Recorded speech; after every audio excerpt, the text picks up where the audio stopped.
Okay, good evening, everyone. It's great to be here with my colleagues from Canada.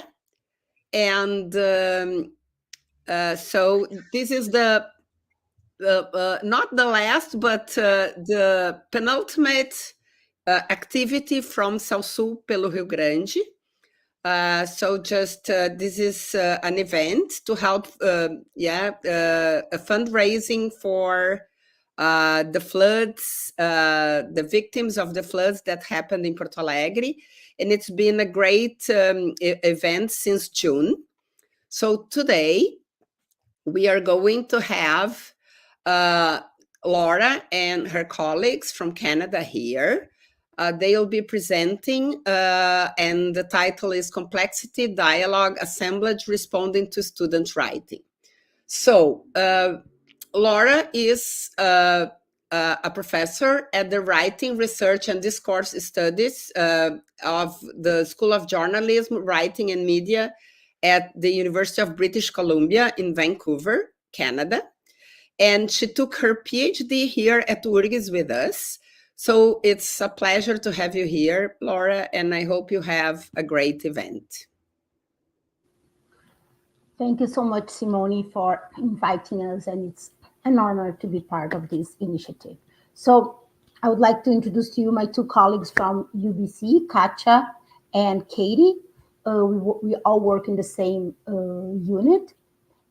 And Eugenia, who's from the University of Concordia.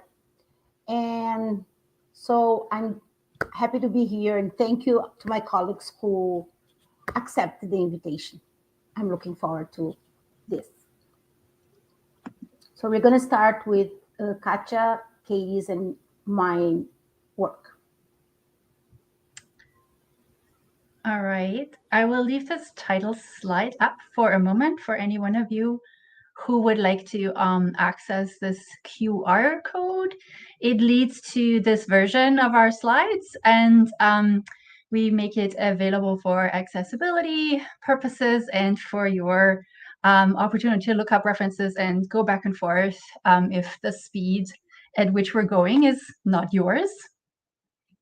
I want to also begin with a brief land acknowledgement for Katie and Laura and me. We are three non-Indigenous scholars who live and work as uninvited guests on Indigenous territories in so-called Canada.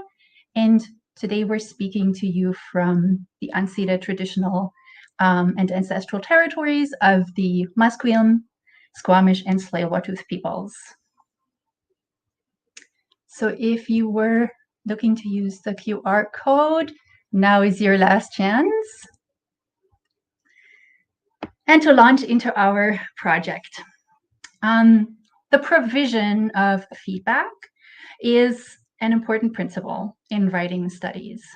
We find emphasis on feedback being foregrounded in all approaches, including more recently developed alternative ones, such as ungrading or labor-based grading.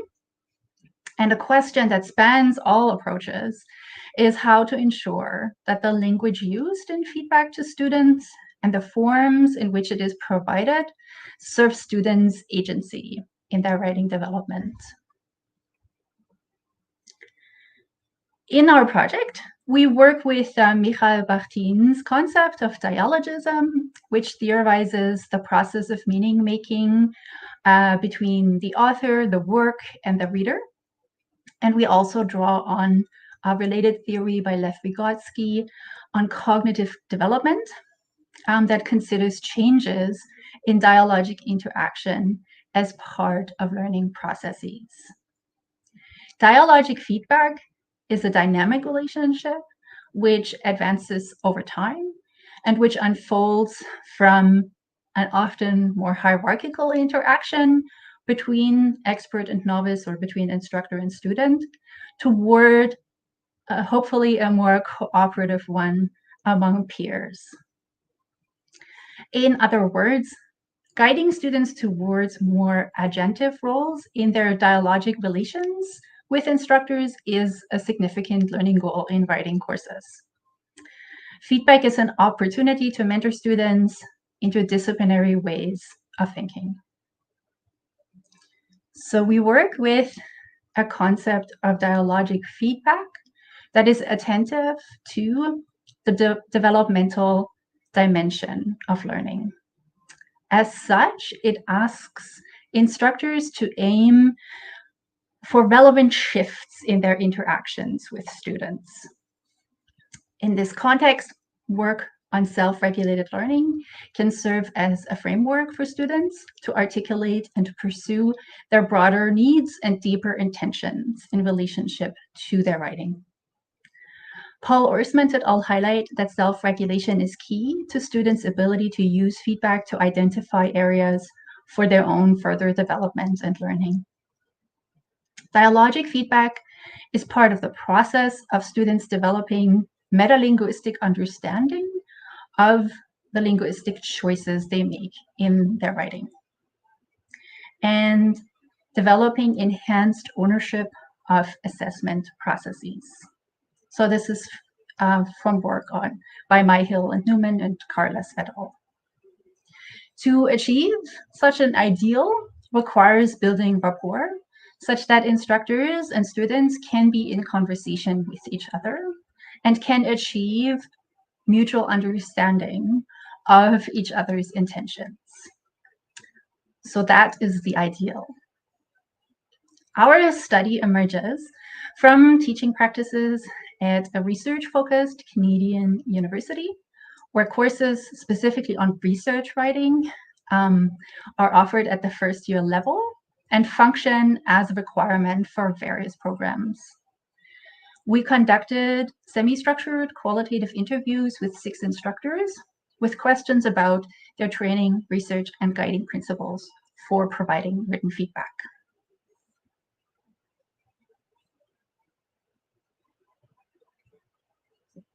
Laura, I think you're muted. Sorry. We work in the same unit as the instructors who were interviewed, and they have taught in our unit between 4 and 15 years. 3 of them had studied rhetoric, writing, or genre studies during their graduate education, and the other 3 were more exclusively trained in English literary studies. With research ethics approval, we conducted interviews via Zoom, and 2 of the co-authors joined each interview. We asked a set of open-ended questions that were also fluid and flexible, allowing for the development of unexpected themes. Then, after transcribing the audio files, we identified 4 themes for coding purposes. For this, we used a grounded theory approach. It requires us to engage in a recurrent analytic process of coding, comparing, and categorizing the data. This means that the 4 themes emerge from our analysis of the responses given rather than being predetermined categories or questions. The 4 emerging themes are instructors' training and learning on the job, 2, instructors' well-being and embodiment when providing feedback, 3, key principles used for providing feedback, and 4, the dialogic nature of feedback. So beginning with our first theme of training and learning on the job. Instructors' own student experience of how they receive feedback was brought up in 4 out of the 6 interviews, forming either a positive or negative experience to follow in their own teaching. One instructor described how her approach was formed against her own frustration at not receiving enough feedback. Another characterized his work in opposition to bad experiences. Quote, almost all of my pedagogical practice is in relation to how shitty most of my teachers were, end quote. In terms of positive experiences, several instructors highlighted outstanding moments with individual teachers. One instructor spoke of being given, quote, direct and blunt feedback by one professor, which works so well for him that he now tries to, quote, combine a directness and at times a bluntness with a good amount of constructive criticism. Another instructor reported having one professor who responded unlike all others. Quote, I've never had an instructor do that to me before, and so I was really impressed with the amount of feedback that I got. It made him realize that, oh, she's actually helping me make my argument. And that experience was for him a really big revelation. Of the 6 instructors, the 3 whose graduate work was predominantly in literary studies noted that they received no formal training in providing feedback. One of them starkly described the experience as just being thrown into the deep end. The other 3 instructors had more exposure to writing pedagogy as graduate students. One of them had been trained in writing centers at 2 universities, another had taken a practicum in composition and teaching of rhetoric, and a third had worked as a teaching and research assistant with writing studies scholars.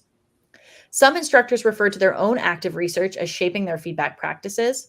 For instance, they mentioned a project of analyzing instructor feedback for verbs, which positions students as novice researchers, a project on self-regulated learning, and a project on students' use of meta-language in peer review assignments. Moving to our second theme of well-being and embodiment. Although we did not pose explicit questions related to this theme, all our interviewees reflected on the embodied experience of writing feedback and on challenges with workload and mental health. In our unit, first-year writing is taught without TA support and enrolls between 30 to 32 students per section. Contract instructors, who represented half of our interviewees, usually read over 120 final papers at the end of a term, while tenure-track faculty may read between 60 to 90 final papers. As a result of this, instructors mentioned being strategic in what they comment on and when. One instructor limits feedback on final papers to just 3 to 4 margin comments. Another uses asynchronous teaching to free up time for writing feedback. One contract instructor comments that time constraints limit the pedagogical value of his feedback. Quote, "There's only one way to help people get better at writing. Give them lots of practice, give them lots of feedback. But we have to balance that with our own sanity and workload too," end quote. Several instructors cite the impact on their mental well-being. They describe writing feedback as really intellectually draining, a long slog, and a black hole of marking. Grading and writing feedback on student work can be an isolating experience. Some instructors note that these mental health effects also impact their ability to give fair, constructive feedback. One reflects that after grading hundreds of papers, you might not, quote, "find yourself being as kind as you'd normally be." At the same time, 2 instructors note that writing feedback can be an affectively positive experience, for instance, by describing it as a fulfilling part of the job, even enjoyable, and by using feedback to, quote, "focus on the good parts of student writing." The third theme is the key principles for providing feedback. An overarching principle of instructors' assessment practice is the focus on rhetorical genre moves and expectations for each assignment. Several instructors highlight the benefits of the Think Aloud protocol in composing feedback. Think Aloud protocol encourages the narration of the reader's process of meaning-making while reading a text, allowing the writer to observe the reader's thought, process, and reactions. One of the interviewed instructors emphasizes that when narrating her process of meaning-making, her comments are meant to serve students' meta-awareness about writing.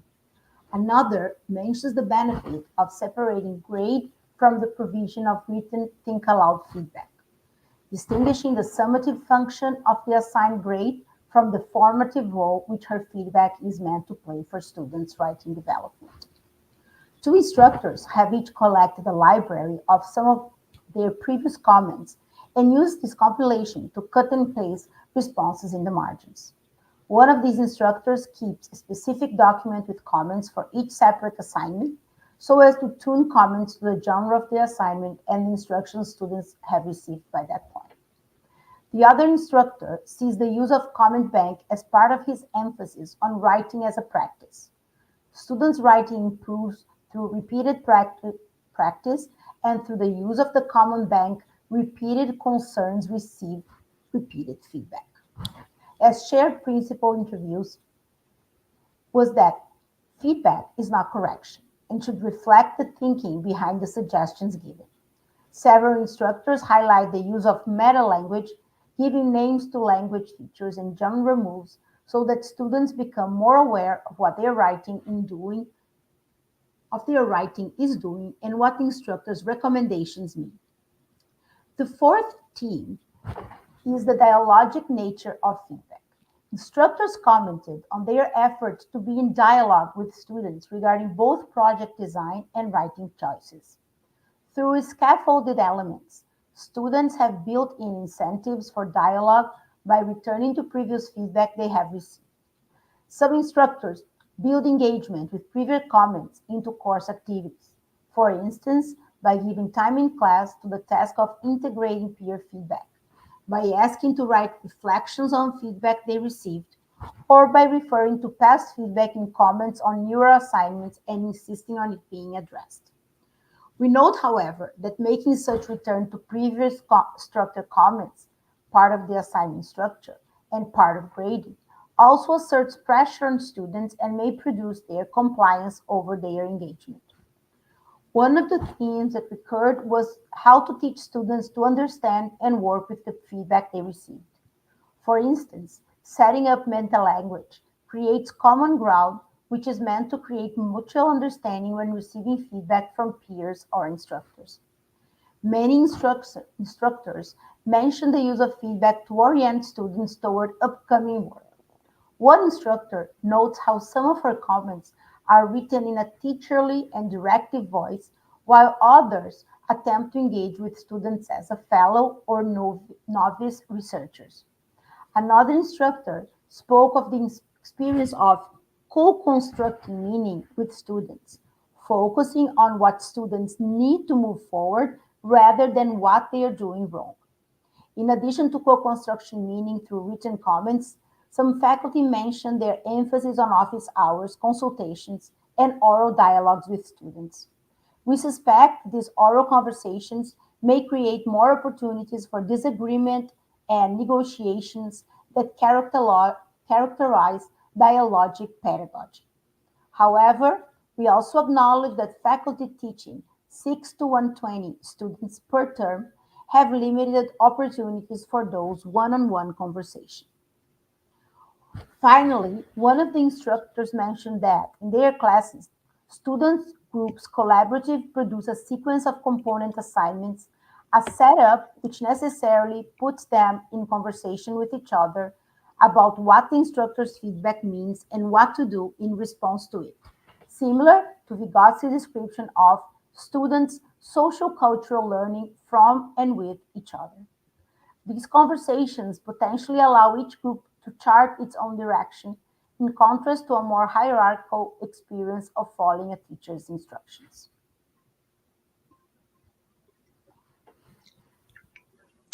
To present you with some concluding thoughts from our data. So our project works with instructors' perspectives on how they structure the provision of feedback on students' writing.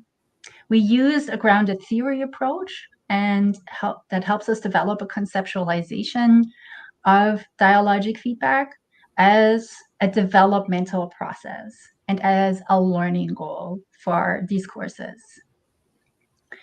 Our interview analysis shows the instructor's efforts to enable students to grow into a praxis of giving and receiving feedback.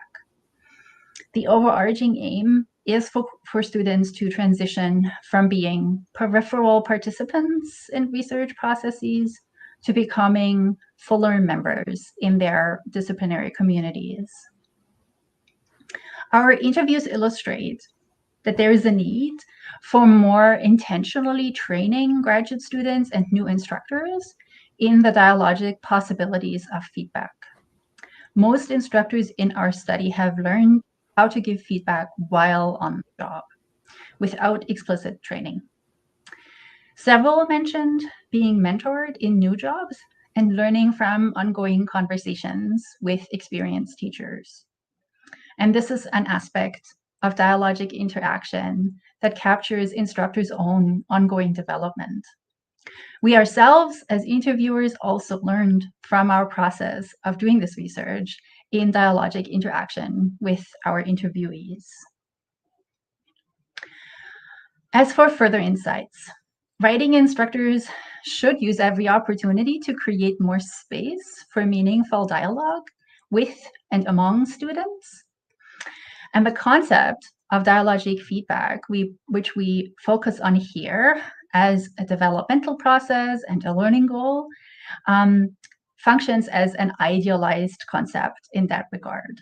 It captures an ideal goal and orients writing instruction towards that goal. In that way, it helps highlight material limitations and subpar teaching conditions which hinder dialogic practice. In other words, as one of the effects of this concept of dialogic feedback, we see that it enables criticism of teaching conditions in increasingly exploitative institutions. Our study suggests that the use of a think aloud approach can extend oral dialogue into written forms and remains a versatile pedagogical tool. Efforts to foster dialogue also have anti-racist and social justice implications. They help to decenter the instructor as the sole arbiter of quality writing. And in a focus on student agency, they invite students' experiences to find a place in research writing processes. However, our analysis only works, for now, with instructor perspectives. And so we do not know to what extent this feedback is truly positioning students versus instructors as agent. This is a question we would like to examine more fully in research focused on students' own experiences of receiving feedback. Questions of power in this process require further exploration.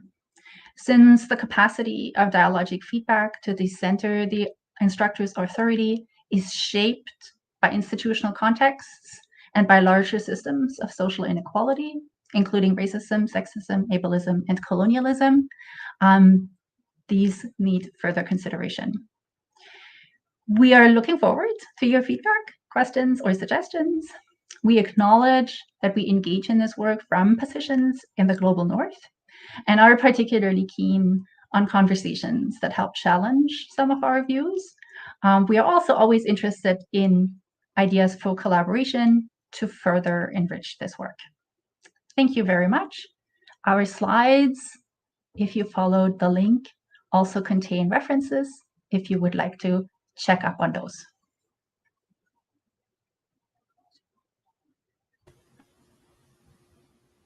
Thank you, Katja and Katie.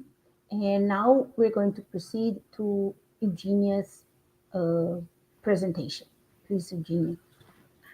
Hello, thank you, Simone, Laura, for organizing this, and Katie, Katja, and Laura for your excellent presentation, which leads quite well into what I'm going to be talking about, which is perhaps idealized conditions for writing and some of the threats perhaps to it with new generative AI tools that are widely available. So my name is Eugenia Vasilopoulos. I am at the Department of Education at Concordia University, Montreal, Canada. At Concordia, I am a coordinator of an ESL, an English as a Second Language writing class, also a researcher, and I also teach these classes. And I'm going to talk today a little bit about these issues from the perspective of socio-material assemblage. And Katja is going to help, I believe, by moving the slides. So next slide, please. So I think everybody kind of realized in November 2022, almost 2 years ago, that things kind of changed when ChatGPT was released publicly and became very available to many students and to the public in general. I think this had an unprecedented impact in higher education, particularly in writing studies and the teaching of writing, such as in ESL courses. One reason being that what we are trying to teach our students, the composition process, and putting our words into written form is something that generative AI, such as ChatGPT, can do in a second. And so there were many opportunities to use these tools in a way to enhance learning as learning opportunities, but also grave concern of academic integrity and ethics. Again, as a coordinator of ESL writing courses and an instructor and a researcher, I was very curious to know the type of impact this has on the way we teach on a micro level, particularly in a very intimate level, on how I respond and how I change my behavior because of this new technology. And so I'm working with a research question and an autoethnographic approach of how does ChatGPT impact assessment practice in my own ESL writing courses. And if I can move to the next slide, Katja, I'll explain the theoretical framework that I base and situate my study. So I am interested in what we call an assemblage or socio-material assemblage. Assemblage from the work of Deleuze and Guattari, and socio-material assemblage from DeLanda. And you can see in that little figure, there's many dots, many elements, all seemingly connected, but no real pattern kind of coming out of that. And an assemblage is an entanglement, it's linkages. It brings together many different items, many different objects, actors, human actors such as myself, a teacher coordinator, my students, my colleagues, and other administrators. It also brings together structures such as the university, the buildings, the policies, the curriculum, the materials that we use in class. Material objects, maybe textbooks, whiteboards, computers, and the software we can also download onto our computers. And all of these come together across different space, place, and time. One of the key ideas here is that there's no pre-established status, and that means that one element does not determine another. So humans, normally, we teachers, we feel we control our classrooms. Well, that might not be the case in the terms of assemblage thinking. And similarly, things may work habitually. There are patterns, but sometimes there's the unexpected, and non-habitual or unpredictable tendencies can arise. So this idea of assemblage has been applied to writing, the composition process and words coming together with other semiotic symbols to form meaning. It's been used in terms of socio-material assemblages, and that is, for example, technology and how technology shapes how we learn, how we also demonstrate learning, and how we assess learning. And also on a larger scale, socio-technical assemblages, which is the governance of how we assess learning and how we operate in learning institutions. So with this idea of systems and networks, I believe that teaching, learning, and assessment can't be identified separately from the networks from which they are enacted. We don't teach or learn in a vacuum, as my colleagues beforehand have largely pointed out. This is within a system. And for that reason, if we want to move to the next slide, Katja, I try to situate the materiality of our learning activities. And so this is System of Learning Activity by Goodyear and Carvalho. And you can see there are 4 Roman numeric points. First, the physically situated. And so this is this place where we're located, the university, the tools and resources. We have the epistemically situated, and this is what we want our students to do, what we want them to learn, how are we going to recognize or evaluate this learning. We have our socially situated, and this is the relationship and the roles between teachers and students, also students in the text and students in the university. And these all come together in our emergent activity. And this is the task that we assign to students and the work that we will later assess, which can be viewed as the outcomes. So using this as a heuristic to lay out the assemblage that I'm looking at for one particular activity. And I'm going to, again, go back to the question of how does ChatGPT impact the assessment of this particular activity in an ESL writing course? So Katja, kindly we can move to the next slide, and I can tell you a little bit about the course. So the course is academic literacy skills course. It is a required English course. Many of the students are international students or Francophone students, so they are residents. They are they're not international, i.e. as in visiting students, but they didn't complete their English, their education in English, and hence need to take this course. I put that out there because it's a required course. We know that sometimes it's a little bit more challenging to have student buy-in and to have the kind of motivation and engagement that we expect from university level students. It is a very writing heavy course. 70% of their grade is based on writing. And I've also put in red some of the assignments that we do. So we've got summary writing and cause effect essays and argumentative. And I'm focusing on the red, which are drafts. So they write a first draft of an essay inside class. We give them feedback. The instructor will give them also a grade, and students will take that feedback and revise their essay and resubmit it which again will be graded based on how well they applied the feedback and the improvement in their work. And so again, this is part of the writing process where practice is very important, feedback is very important. And we'll move on to the next slide, and I can tell you a little bit about where I fit in there. So again, I'm using analytical autoethnography. So I'm studying myself really and how I'm responding to this new condition of writing and teaching writing. And I'm using what we call an analytical autoethnographic approach to understand my personal experience, but also the cultural experience of teachers, of administrators that are suddenly thrown into a situation where we find a tool that's quite disruptive that might be changing how we engage with our students, how we teach, how we assess, how we give feedback. And one of the reasons why I'm drawn to this idea of analytical autoethnography is because of its commitment to theoretical analysis. And again, my interest in socio-material assemblages and understanding the networks that form teaching, learning, and assessment practices. So if you don't mind, we'll move to the next slide so I can stay within our time frame. I'll tell you a little bit about the data that was collected. So a lot of the data came from myself and my research notes. I started in August 2023 as an administrator when we started preparing and revising our course outlines and our policies for the upcoming fall semester in view of, again, ChatGPT being as accessible as it is. And so from August 2023 to May 2024, I documented my encounters with ChatGPT. And these encounters were, for example, in meetings and many workshops and many discussions that I had with colleagues, with students in my own classroom teaching, even in my own use of ChatGPT. So over the course of those months, I logged over 45 diary entries and collected multiple artifacts from my encounters with ChatGPT.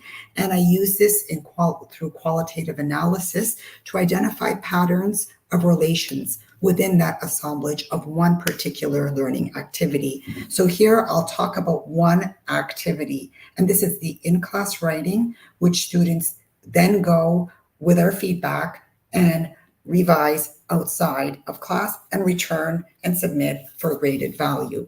And so I'll focus specifically on that, and some of the angles or some of the themes and some of the key concepts that we teased out are the difference in space and place and time, material relations, social relations, affordances from digital tools, outcomes, and configurations. So this is a lot of information, and I'm going to present it in through before, during, and after, and through 3 vignettes that show possibilities of how ChatGPT could have been shaping the writing process and also the revision process, and mainly the assessment process, how I read their work. So if we go to the next slide, you can see this is before ChatGPT. Our students would go and they would do a draft in class. Then they would go outside and they would revise it. We know when they're revising outside and writing outside that they can use their computer, they can use their dictionary, they can ask their friends to help them, and that's fine. Students would then upload their revised draft with their original draft, and we would expect to see improvements in structure and content and language and mechanics. We expected to see increased skill and awareness. We know that they will be using tools, but that's fine because we find that this is building autonomy and they're being responsive to our feedback, and that is ideally how it was done. So the next slide, please, Katja. You can see I put in red here some of what we did, knowing that ChatGPT is out there and available and is very tempting. How can we kind of regulate or guide students in doing the revisions outside of class? So one thing is that we insisted that all writing be in person, proctored. The first draft is proctored. We reduce the weight. So we said the first draft is worth more because it's in class and we can supervise it. And then the revision outside, reducing the value of it, and therefore, in our logic, reducing the temptation to do things that might be considered transgressive. On top of that, we created an extended revision checklist. And Katja, if you don't mind moving to the next slide, I can show this. This is what they would have to submit with the revisions, and it is intense. Every aspect of the essay is examined. Did you change the hook? Yes or no? If you changed it, how did you change it? Did you change the background? Yes or no? If you changed it, how did you change it? And so on and so forth. So to kind of ensure that students weren't just taking chunks of text and putting it in their essay without analyzing it, we wanted to make sure students were very conscious of the changes that they made in the revision process. And if you don't mind going back, Katja, I can just explain that with that, we were expecting to see heightened metacognitive awareness of essay components, at very least critical reading and critical analysis. So even if they are using text generating tools to write out their work, at least they're being very careful and analytical in choosing what they're putting in their revisions. So this is what we had planned and ideally expected. And if you can skip 2 slides to the very messy slide, this is kind of what came out. And here you can see I've got 3 different colors going on. I got a green line, a yellow line, and an orange line. And I'll explain each line one by one. So to the next slide, please, Katja. We have first our green line. And I put this first because this is the most obvious. This is instructor affect. You know, we created this revision checklist and we reduced the weight and we thought we were taking sufficient precaution. But still, when we were grading our students' work, at least I know, I was suspecting varying uses of AI. And so, you know, I'm not okay with it and I feel quite uncomfortable and I'm scrutinizing these changes and I'm putting so much time and energy into this. And as Katja and Laura and Katie mentioned, we have many papers to grade and there is only so much time and you feel like you're going crazy because you're going between the checklist, the first draft, the second draft, trying to make sense of some of the changes leads to a high degree of apathy and frustration, at least in my case, and it leaves me wondering, why am I making them write a second draft if so many people may be just using ChatGPT and text generating tools? So if you go to the next slide then, feeling this way, now I can see some of the changes in my feedback and assessment practices. What happens when teachers are frustrated and tired? What happens when they feel like they've been looking at something for so long? Maybe they're not going to be so nice after the 100th paper. And what I noticed is I was getting very suspicious of students whose work improved dramatically. So if the first in-class paper was not very good, and suddenly they're giving me something that's really good, I automatically think, could they write this? I'm not sure. And I start suspecting something more nefarious, perhaps using text generating tools. And then with that, what I noticed I started doing was really rewarding sameness. So if the writing on the first draft and the second draft seemed similar, then I thought, oh, this student is being truthful and I'm therefore giving them a higher grade, or at least thinking of them more favorably. But students where there was a marked difference, whether it was anything that was transgressive or not, I became very suspicious of them. And what does this mean? It means that students that just improve a little bit are favored unconsciously, and those who improved too much are not really going to be in my good books, leading to, again, really questioning, why are we doing this? So we can move to the third slide. Now, if the teacher, such as myself, am favoring sameness and consistency, we can assume that the students also are responding to these new conditions in a certain way. And this orange slide, a lot of them are broken lines because, again, I'm projecting what I think the students might be doing. One thing is that they know that AI is available and students might be using it. Because of that, they might be quite discouraged and think that this is not a legitimate activity because they know other students might be doing things transgressively. Another thing that might happen is because of the reduced weight, again, students might be thinking, well, this is kind of optional, and they're really losing that opportunity to build on the feedback and improve the writing. This is a fundamental part of developing themselves as writers to go back and improve their work. And of course, many of them are opting out of it for one reason or another. At the end of the day, what did end up happening was that many students did not submit their revised drafts, even if it was 3% or 4% of their grade, when in the past at 5%, it was pretty much assumed that everybody took it seriously and would do it. So there clearly is something going on there.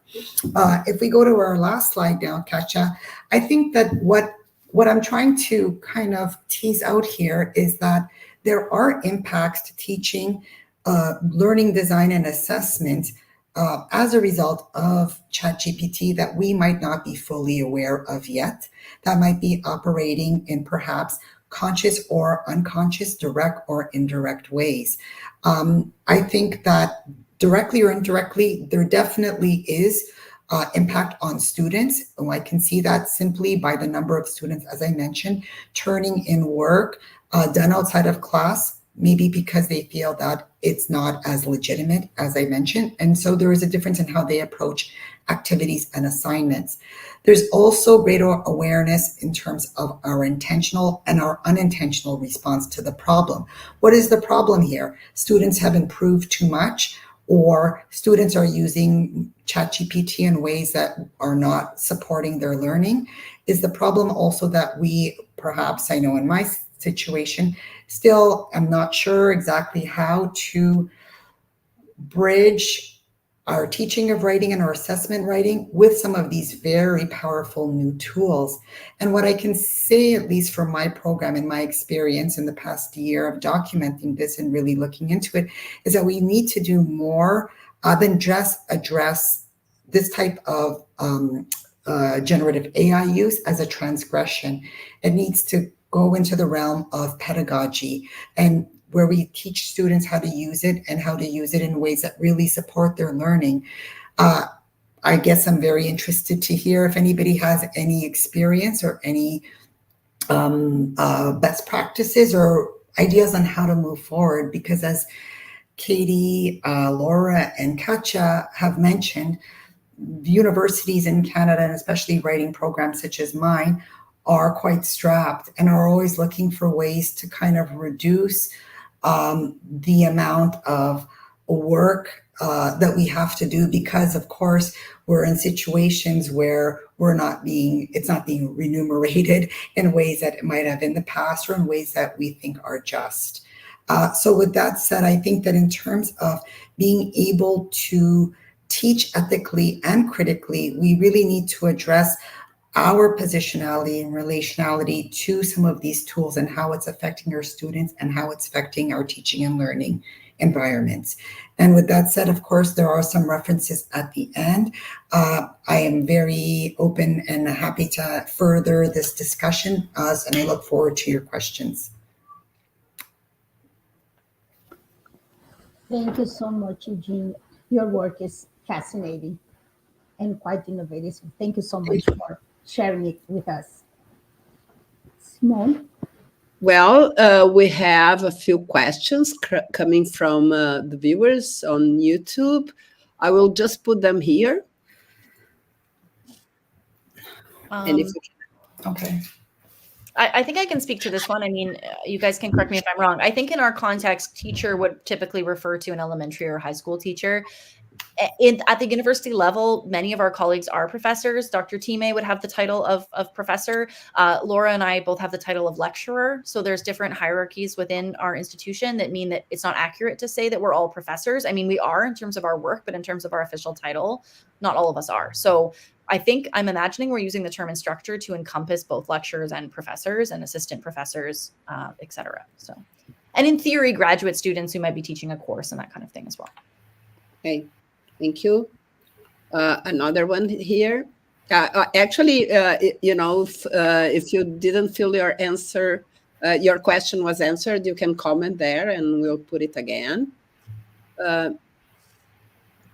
So what could future research look like if there is a need to standardize or clearly outline feedback provision methodology for instructors? Yeah, I find this question so fascinating.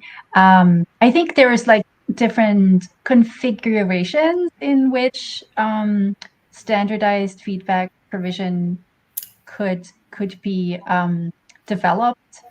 In some ways, the two instructors in our study who use comment banks, that's an element of standardization, but it's an element that's kind of entirely within the purview of the person who's teaching the course. It's not a standard that's meant to extend beyond that. And so we saw evidence of it being part of dialogic processes. However, I know there's also ways of teaching writing where the let's say that there's teaching assistants who provide the feedback to the students and who, for purposes of standardization, are given a list of comments they are allowed to use. And the further we go down that road, I feel dialogic interaction just becomes drained of its possibilities. Yeah, I don't know who else would like to add to this question. I'm really intrigued by it.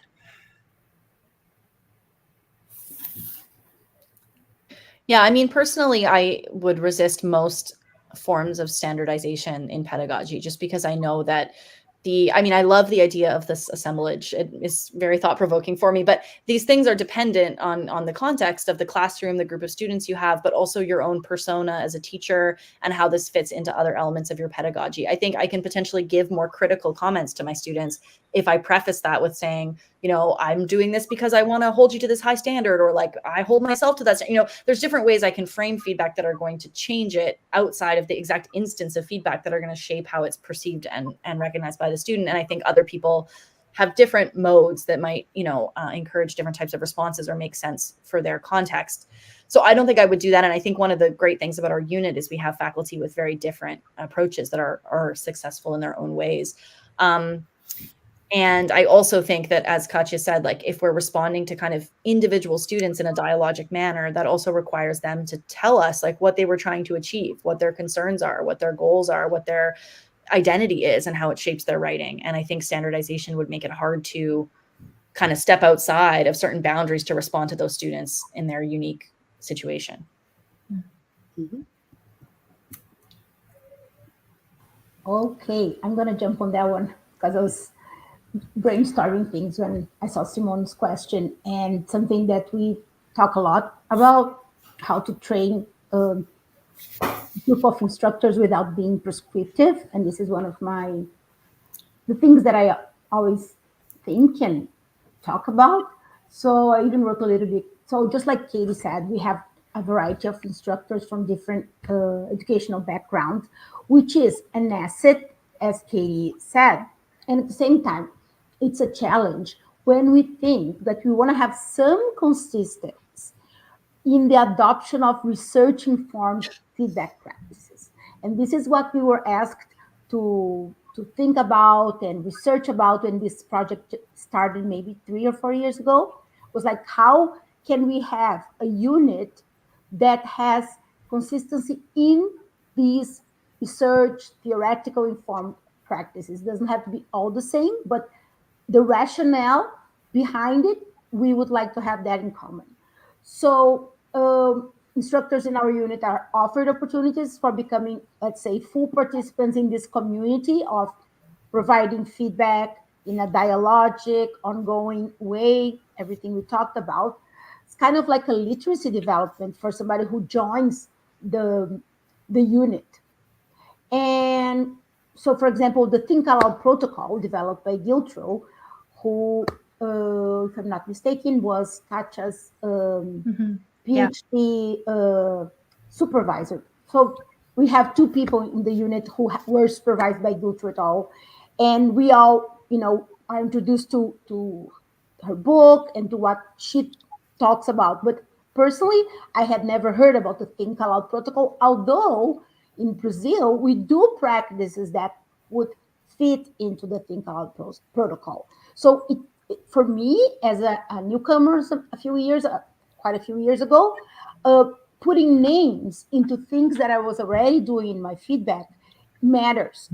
I think names matter because then you incorporate what you're doing and it validates also what you're doing. And I just want to highlight that our study actually a few years ago started as the units need to have these conversations that I just mentioned. So more experienced instructors in the feedback process that favors dialogue and all of this, such as Katja's background, can be shared to those who are new to the field, right? So during our project, we did provide teacher training as a result of the first part of the study. And the first part, we actually, those 5 instructors provided to us written feedback that they had given in students' writing. We coded and analyzed those written feedback practices. And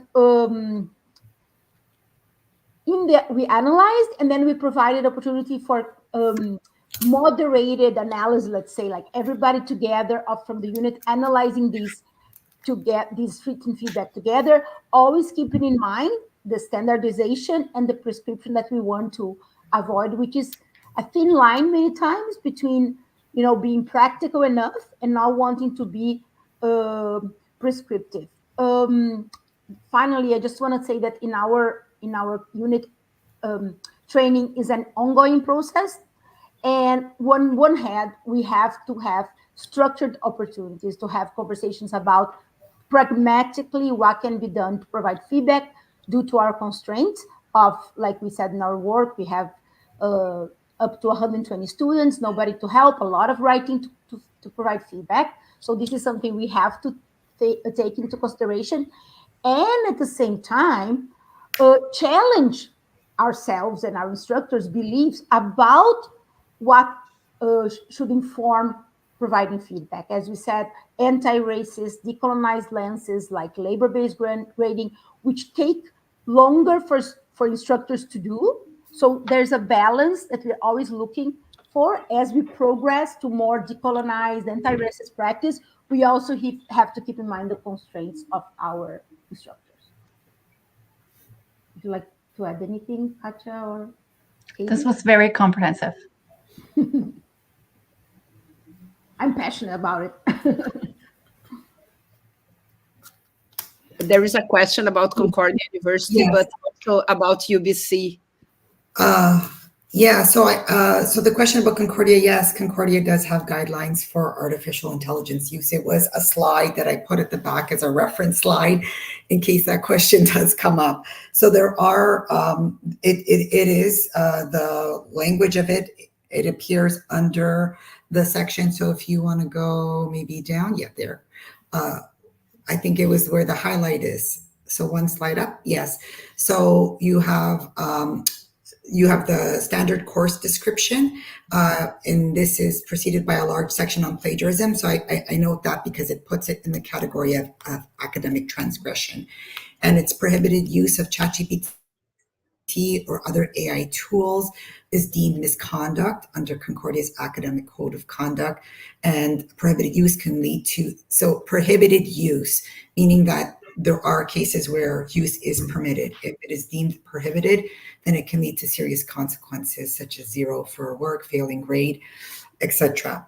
In our program, it is clear that there is no acceptable use of it. So last year, there was no acceptable use of it, and the wording was, students may not copy or paraphrase from any generative AI application, including ChatGPT and other AI writing assistants, for the purpose of completing graded assignments in this course. So yes, it is transgressive if students copy or use it for work that is graded, even if the grade value is 3%. Such as the reduced value for the revision essays. I should say it's a interesting question that you asked that, because many of these policies are works in progress, and the policy has changed, of course, this year. And if I show you what we've got this year, you'll see it's quite different within the program, but also at the university. And I know that different universities have taken different approaches to this, again, because it is very much a moving target. So I hope that answered your question, but it just kind of shows that it's, even if you have a very tight, clearly worded policy, there's always so many kind of loopholes and there's so much movement around. Yeah. What about at UBC? Yeah, Katja, Katie, do you want to jump in or should I start? Go ahead if you want. No, Or I can. Yeah, go ahead, Katie, please.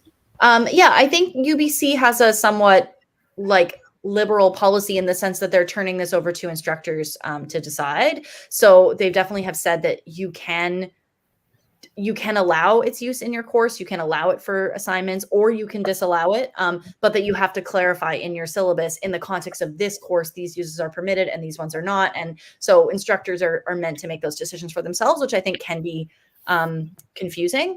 Yeah, I guess that's all I'll say. That's my answer to that question. Yeah, that's what I was going to say. UBC has like a spectrum of possibilities for instructors adopting that way. Personally, for the last 2 years, I started discussing these things with my students and allowing them to use ChatGPT, but reflecting on the use of ChatGPT, what were the results given, what did we learn, what did we have to include. So in my assignments, I have just started with, I asked for a disclosure at the top, and I tell them that they're not going to be penalized for it. Just disclosure. We are using it. We used for X, Y, and Z. And in what way it was used, a couple of questions. And it's very simple, not to make it too much of a burden. And so this is valid for any kind of assignment. And the other thing is I have an assignment that I ask for different steps when starting to use ChatGPT and how you end up refining or not what ChatGPT is doing. So, and what kind of commands you give to ChatGPT to get to that point of in academic writing a certain genre. So this is at least what I've been doing. And maybe, I don't know if Katja or Katie you want to share a bit of this? I don't have any particular notes to share. Yes, there's like task forces and committees in place at the moment who are evaluating and assessing, and it's, as Eugenia said, very much in flux. Yeah, including one point I would like to make is that the spirit of the course that we teach is that students are enculturated into real life research and research writing practices, such that if we have a pedagogical decision to make, it should always be a guiding factor. Is this how real life researchers do it? So it shouldn't become writing that exists only for the purposes of schooling, for like in the classroom assessment context. Mm-hmm. It should be writing that is modeled on and follows the dynamics of real life research writing processes. And so the difficulty we have with that is, how do researchers use various tools in their writing? Which ones are transgressive and which ones are not, and in what disciplinary environments too are they judged differently? So that's a big question. And if I can just build on that briefly, I started a new thing this term, so I don't know how it will work out, but it was inspired by our colleague, Dr. Carruthers Den Hoyd, who does a similar thing. But the students and I looked together at the guidelines for authors in the journals where our assigned readings were published. We are assigning like full research papers, which might be different, in Eugenia's context. But looking at those authentic research articles, the journals that are published in, what are their guidelines? And they do produce things kind of like Laura mentioned. They say you have to have a disclosure saying, I use ChatGPT for brainstorming, I used it for revision, and describe its use, and if possible, attach as appendices, your dialogues or original versions, etc. So it has like certain things. I'm going to just try to tell students this is what we're going to do. Of course, it might not work, but we'll see. Some people will find ways to cheat that protocol, I'm sure. But one thing I find interesting about that is when I was reading that, they did sort of set aside uses for improving readability and language as sort of like always permissible, which to me made it seem like they see readability and mechanics and language as kind of like sub critical thinking level, right? Like this is something we're okay with a machine doing. And that was really interesting for me, for Eugenia, in your context, because on the one hand, that would seem to make research publication more accessible for English language learners, because it's like, okay, you don't have to make it in perfect English. You can, you can use ChatGPT to fix it up and you can send it in, and that's great. But then on the other hand, it kind of implies that like those kinds of specific decisions about language are not thinking. And then it also, like, for your students who are trying to learn greater fluency, obviously it's not going to lend itself to that learning outcome. So I don't know if I was kind of curious. I don't know if I'm allowed to ask Eugenia a question, but like what you thought about that kind of rule. I think that going back to structures, because I can't stop thinking about a world that's not structured. Literally, I think that one of the major things that demarcate what we have in an ESL class and a non-ESL class is meeting language requirements. And so if that meeting the language requirement wasn't there, I think our treatment of ChatGPT, and again, looking at these as sub-skills or lesser skills, would be treated quite different. Because in terms of this really giving legitimacy to a program that we are rigorous and we're ensuring that students can meet the linguistic requirement, we have to kind of treat it in a way that's quite different than if students already had that. So yes, I do agree that there is this kind of sense that that's not the real thinking. Your real intelligence comes in your content or what you express in your content, and not necessarily how you express it. It is a kind of an issue that I have yet to see resolved in English as a second language or language teaching. So I'm not sure if I answered that question, but I think that, it is unfortunate that it's kind of treated as lesser than. Oh, okay. I am currently in a class that uses.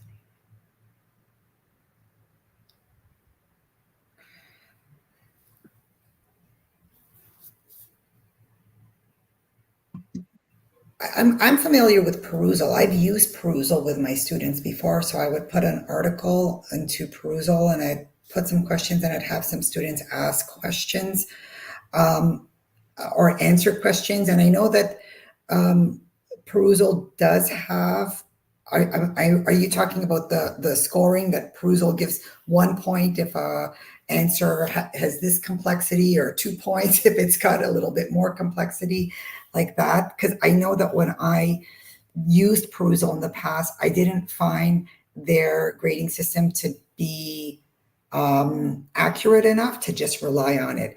I saw it there, but I felt that I still had to read all of their responses. And I also kind of didn't grade it in the same way, as in one comment is greater value or shows more profound or more meaningful thinking than the other.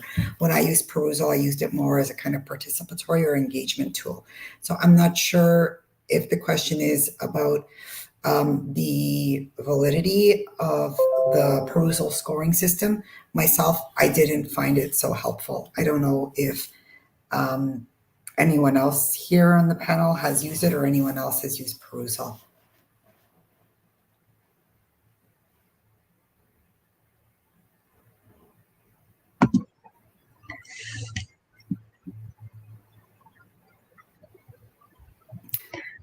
Oh, hello, Boba.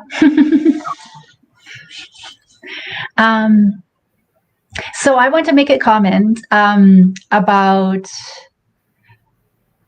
human feedback. I am actually leaning really, really intensively into human interaction in my courses now. That is my, in part, like I have been doing that before, but I'm doing it even more now that there's ChatGPT. And so I think it's like really, really important for us to keep thinking our writing instruction together with the positive political goals of our universities. And so in Canada in particular, there's been really engaged conversation around a decolonial education, or increasingly engaged conversation, and around also disability justice and mental health of students.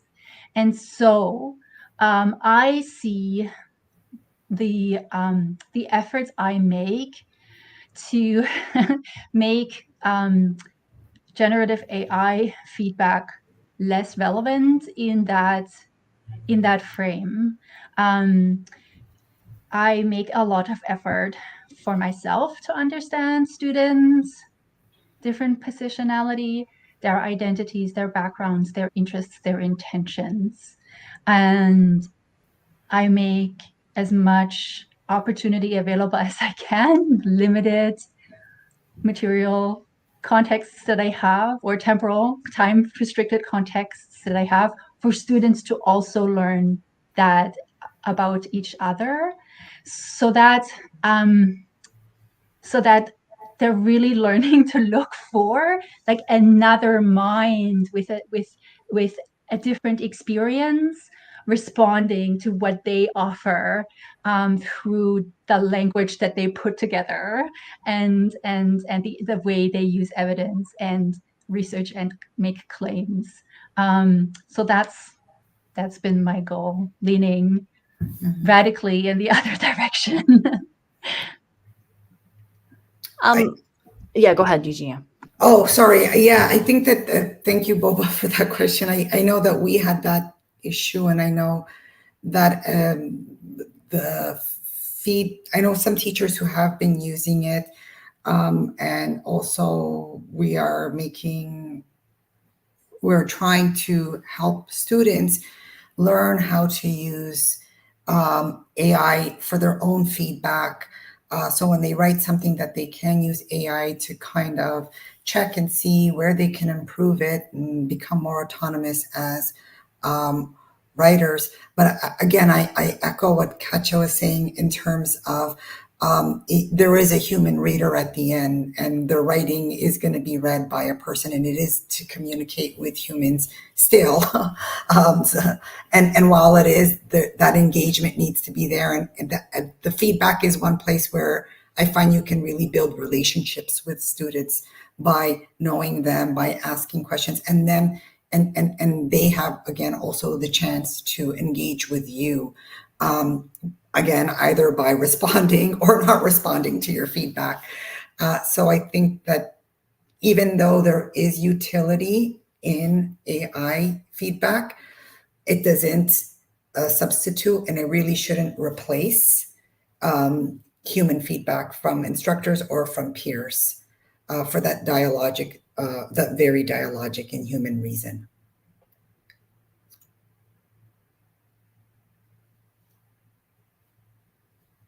Well, I had made a comment before, that you, but for me, the idea of authorship is becoming fuzzy. Yes.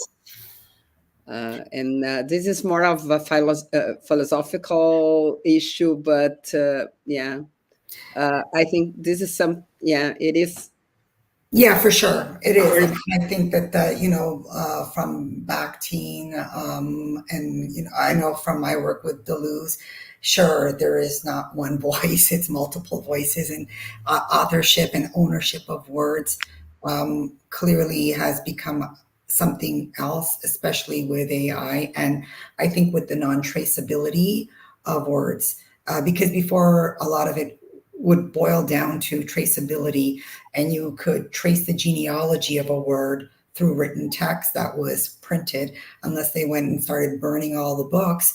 Now it's there for 1 second and it's gone. And so the philosophical implication of that, I think, is quite big. I know we see it in terms of academic integrity, because again, before contending with the issue of plagiarism, what you would do would show concrete evidence. Look, it was here and you copied and it is there, and their case is closed. And that clearly is not there anymore.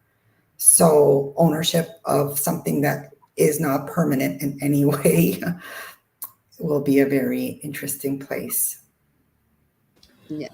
Yeah, I'll just add something very quick. Simone, and everyone here watching us, it just came to my mind how Bauman's idea of liquid society in constant change, in contrast with the or solid society. I think AI is also making us have to rethink fluidity, or maybe go to the next level. I used to say that it's like a liquid, and then you have like the gaseous. I don't know how to say it. Like the gas, it's like liquid, solid, liquid, and it become a gas. So it's like the liquid of the liquid society. And I think discussing these things that Simone brought up makes us think about macro structures more as well, which I find very interesting. I know I was reading that at some point, some people had suggested that, that's very vague, but anyway, that you could list ChatGPT or another Gen AI as a co-author of your paper to kind of reflect that you wrote it in collaboration with generative AI. But, most of the journals now have it said that like Gen AI cannot be a co-author. And the rationale they give for that is that like an author is someone who can take accountability for what appears on the page. So if there's plagiarism, if there's things that are unethical, things that are exclusionary, whatever, someone can come to me and like say, hey, you have to take ownership for these things and what you've written, these inaccuracies. ChatGPT, of course, will not care if you accuse it of those things. And I thought that was a really interesting potential way of shifting what we think of as authorship, to be like, not that you physically wrote every word on this page, which you weren't doing anyway, of course, when you were citing and, bringing in other people's ideas, but that you are the final person to take accountability for what appears on the page, which means that students have to be thinking not necessarily about not using ChatGPT, but about thinking about what do I have to do to kind of like assure that the ChatGPT that I'm using is producing outcomes that I'm willing to stand behind.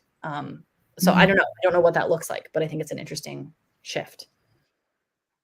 Yeah, I think that's a very good point. And I've heard that discussion very much and I hate to kind of frame, an ESL course as a language course and not a content course, but that was one of the major principles that content courses had and we're talking about, was that with ChatGPT, you would see all of these fake citations, or that they wouldn't be going into the disciplinary content or showing mastery of the disciplinary content in a way that was sufficient. And so ChatGPT in that sense couldn't replicate or duplicate the good work that a good student could do. And I understand that that's kind of problematic when you frame it in the way of like the students that I might have or other ESL teachers might have, because it's the language. And again, it's not the ownership of the ideas, but it's the ownership of that string of words that make a sentence. Because some of the ideas, unfortunately, what we make our students work with are just such generic ideas that there isn't really an issue of ownership on that. So again, it still unfortunately puts some of these language courses or ESL kind of courses in that awkward space of not even working with ideas, but focus so much just on the language, which is what is hard to track down. Yeah. It's an interesting space. Yeah, well, lots of food for thought. For sure. Well, if we don't have any other questions or comments from the audience, I'd really like to thank you. It was very fruitful discussion. I'm sure everybody, will agree. And it's going to be on YouTube. And what happened to the other talks is that, they have lots and lots of views after it's finished. So really, thank you very much. It was great to have this Brazil-Canada connection. Yes, I hope to see you like personally sometime soon. Yeah, and well, thank you very much. So I'm going to finish the online transmission. Thank you very much for being Thank here. you. Thank you. Thank you for having us, and thank you to the audience and to my co-presenters. Yes, thank It's you. a pleasure.